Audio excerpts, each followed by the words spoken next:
abahagize hamwe n'abarukundo muzano gwa motoka z'empaka kurwo mu cyanga cya Ankoro mwaka wo nibija kubara kureba impaka za Mbarara Rare bwa nyuma yo kushazibwamo.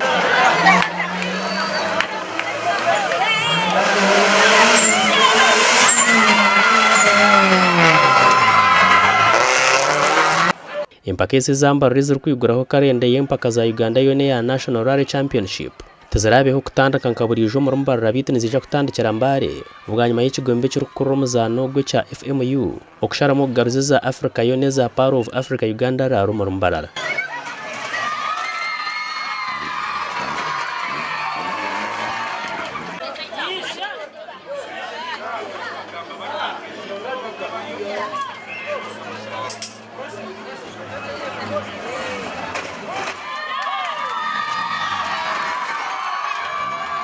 Impaka zitwire nzitebekana bwa Mbarara Moto Club kurgira zigarukire zahebwa ba MPU bitape kate hango umwaro ba memba Mbarara Moto Club kandi nabumvugiwe motoka z'empaka nagira ngo Mbarara tabaferirwe cyangwa habo kubeza Africa yona zinamano kucereza Uganda onka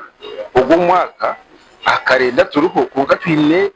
erare ndije tuza costing ya mani ibo kweta Rugogoma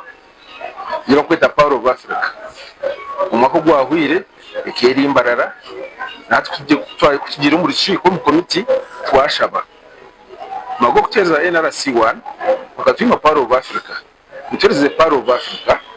NRC1 mutereza abandi era bagira abandi ubwo nagira ngo kugaruza impaka za Africa mu Mbarara mu rundo gwa kabiri gukora tine kirese rwo kutebekanasa kurunje impaka zo mwaka guhwire ubwo bari kuyambwa habebe mbeze Mbarara abantu baramisinga cyango twargomparo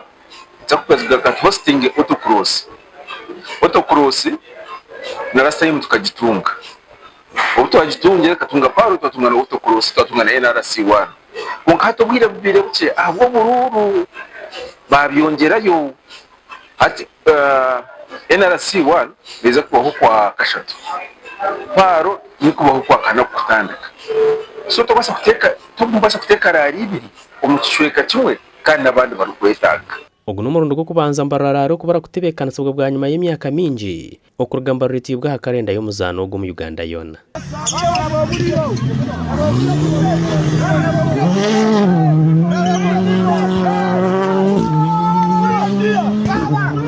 Abwa TV West and Alojas Biamukam.